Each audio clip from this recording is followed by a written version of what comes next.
Okay, may mudto ng usab kanatong tanan, Luzon, Visayas, Mindanao. Mayong mudto Philippines, may mudto world, may mudto universe. Ano na punta mga higala, hindi nga itong tulumanon sa kahanginan, CONA, Cathy Cases on Air. O ako lang di hapon kini yung ubos nga alagad, Reverend Padre Edwin Academia Akab. Abino adlaw na usab karon nga Sabado, pizza 4 na kini sa bulan sa January, Enero na halano 2025 na gyud magigala nang inaot kita ga Mayo kay dagan ni tuiga. Salamat kay nung higala no nga natapos sa tuig 2024 no wala gyud mga dagko kayo na mga kakulian nga atong nasugatan. Salamat kay Lord. Praise the Lord. Hallelujah. Uban sa pangamahal sa atong mahal na Birhen Maria. Ala no, ato dahil nga timbayaon usab og may mudto nga ako ang atong talakong obispo, Bishop Polito B. Cortez, ang atong station manager, si Father Ramaata, ang ato ang mga kaigsunan usab nga na nagkauban ako sa buhat din sa station DYWC. Yung manusab dito sa Actin Basay. Nala no, may mudto na kanatong tanan. No, niya, ako po na yung mga classmate, no, si Padre Obing Masyon, si Padre Tontong Arnaiz, kung yung manusab, si Padre Dami Rames. Sabi na sa Cebu, ang yung may mudto usab, si Monsignor Tingting Ancanas, si Padre Joseph Anore, si Padre Peter Necesario, si Father Omen Mahusay, si Father Glenn Pansol, si Father Romron Narca, si Father Kini Kipling Agravante, si Father Milton Bedida, o nga manusya si Padre isa pa man ito may gala ito nakalimutan Mario Atienza, o si Father Rosdel Noel, no? Nga manusya din sa Maasin, si Padre Samuel Papa o si Padre Dodong Cordobes. Ayan, no? Sorry kayo ha, kung itong malimtan, ito ba na yung timbayaw nung may muto ako mga kaniparokyano din sa may Kalumbuyan o sa Dawis, no? Kung sa mga paisano, taga-Manuyod. No, may muto na, ato din kura-paroko na, no? Si Father Kining Amahit, no? Kitsun Amahit. No, padayon kita sa ato nga pagpangalaga di ining kabutugon. Binuari ka manghigala sa ato nga CBCB News, Balikan Simbahan, di ining kabutugon. Ingon, higala no, ato nga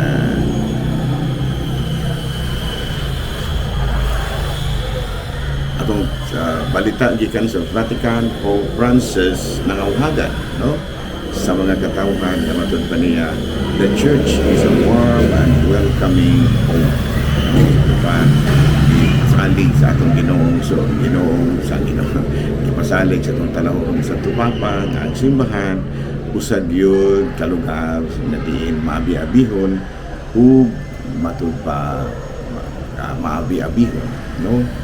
Ang ang simbahan adunay kinaiya sa pagka mainiton na pagka maabi-abihon, no? Maanitong moabi-abi sa mga tao. O nga manusab si kini Cardinal Advincula, no? Si Cardinal Advincula, bagong napili na Cardinal, no? Si Cardinal Pablo Virgilio David, matud pa iyaha niya pasabot, no? Natua nga mga katikista na matud pa niya be heroes of joy, no? Ato nga katikista yung ipaguan nga mamahimo nga mauitigdala sa kalipay ngadto sa ilang mga ipagtuluan. No, may muto na kanatong tanan paghigala ato din nga timbayaon ug may muto sa atong mga ang ato nga mga lay ministers. Kumusta na ang ato mga lay ministers, no? Bisi-bisi ko rin naman yung gana. Nangita na din kong panahon nga magpadayon sa ato ang mga buhaka.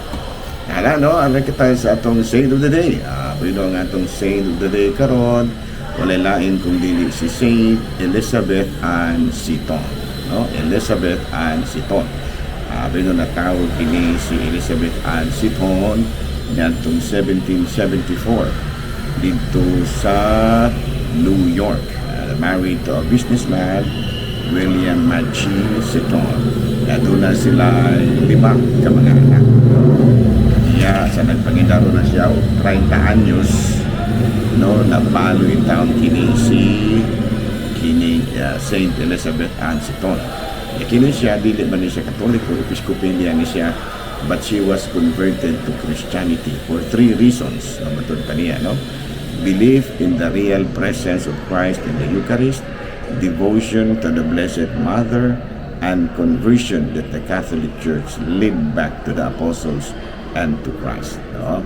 Matod pa na yung gituhan niya, matod pa, nagtuog yun siya nga adunag yun ang tinuod nga presensya ni Kristo diha sa Santos nga Eucharistia, niya ingamunusab sa iyahang pagdebosyon sa Mahal na Birhen, o matod pa nagtuog yun sa Katolikong simbahan, nagagikan yun mismo sa mga apostoles o kang Kristo. O niadto siya sa Baltimore, nag-open siya dito sa eskwelahan, and she was a founder of a religious community, the first American community for women, Sisters of Charity, first American parish school, and established the first American Catholic orphanage. So, ginito na kanin ni si Saint Elizabeth Ann Seton. Wala, no?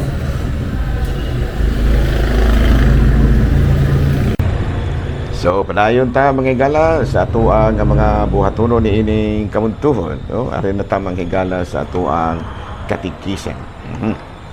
Abi no ang atong katikisen mga higala tungod kay ang espiritu, tungod kay ang espiritu anaaman kang Kristo, si Kristo mismo isip ulo sa iyang simbahan, siya ang nagbubo sa Espiritu Santo ngadto sa katawhan sa simbahan, no? Aron sa pag-atiman, pag-ayo sa mga pagkumplito sa mga kakulangan ug paghatag og katakos alang sa tagsa-tagsan nila kakatungdanan. Kini aron matagaan sila og kinabuhi, aron makasaksi sa pagtulunan niya, mahiusa sa iyang paghalad sa iyang kaugalingon ngadto sa amahan, pinaagi sa mga sakramento sa simbahan, gipadala ni Kristo niyang espiritu aron pagbalaan sa mga membro, isip membro sa iyang lawas. Ayan, no? Sa tungod kay ang Espiritu Santo anaaman kang Kristo, si Kristo mismo isip ulo sa simbahan, mao mismo nagbubo sa Espiritu Santo ngadto sa katawhan aron sa pag-atiman, pag-ayo, aron sa pag-atiman ug pagkumpleto sa mga kakulangan ug paghatag og katakos alang sa tagsa-tagsa nila kakatungdanan, no? Kini aron matagaan sila og kinabuhi, aron makasaksi sa pagtulunan niya, mahiusa sa iyang paghalad sa iyang kaugalingon ngadto sa amahan, pinaagi sa mga sakramento sa simbahan. Gipadala ni Kristo ang iyang espiritu aron pagbalaan sa mga miyembro. No? Sa ato pa si Kristo gid ay mismo, no, ang nagbubo sa Espiritu Santo, pinaagi sa mga sakramento aron makasaksi kita, no, sa kaayo sa Dios ug mabuhi kita, matagaan kita kinabuhi dayon ug matagaan kita katakos aron pagpadayag sa ato ang pagtuo. Ingon niya na, no? So ingon day niya na may higala, no?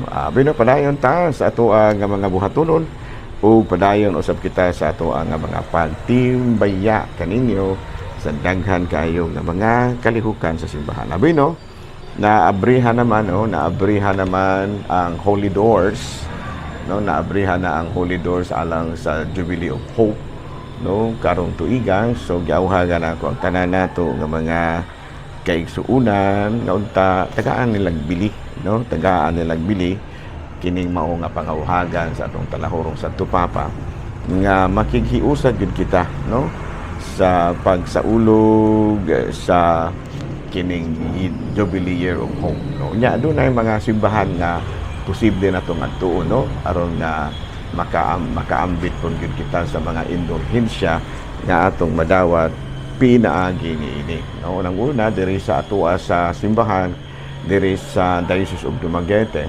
adunay mga simbahan nga gigahin aron mamahimo nga lugar pilgrimage aron makahimo kita sa ato mga pilgrimage, no? Unang-una dito sa norte ari kita naa diri sa may kanang Himalalod, no? And then naa po dito sa Mabinay, and then naa po dito sa Tanhay, no?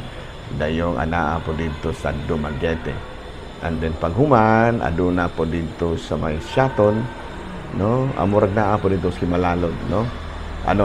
Dito murag apil po siguro ang Dawin, dayong Siaton, dayong Bayawan.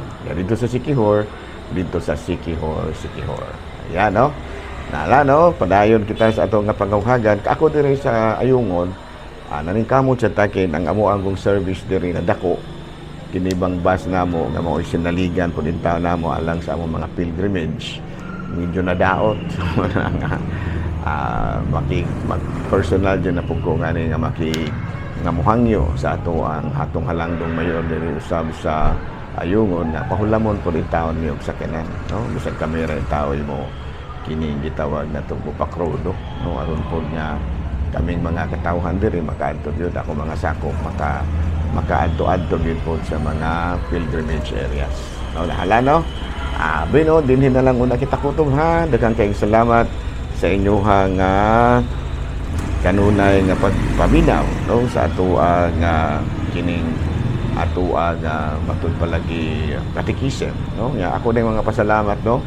Sa mga nagsunod usab sa atong mga kining programa sa DYWC o gingaman usab mismo sa atong mga Facebook page, no? Tibuok tuig nato nga kami, ako daw niya akong pasalamatan ng mga nakatampo sa ilabi na gayud si Inday, si Pritchie Umbak, no? Kaya ako mga higala dili man lagi na mahimo ug ako ra kinahanglan nga nakinahanglan jud ko katabang aron nga makaabot ko sa Facebook, no? Makita po din taon ta sa Facebook ug madungog po ta sa radyo, no? Pinaagi usab ka na sa panabang sa ato nga mga kining kaabang kaya sa estasyon. Unya ako dahil nga pagtimbaya og mayong mundo usab sa atong manager din na sa Active Pasay, no? Si Brother Elmer Lugatiman ug ang kayang iyang mga pamilya. O nga manusab, timbayaon usab nato may mundo ang tanan nato nga mga kaigsuunan din na sa DYWC. No? Daghang salamat o mayong mundo Pilipinas.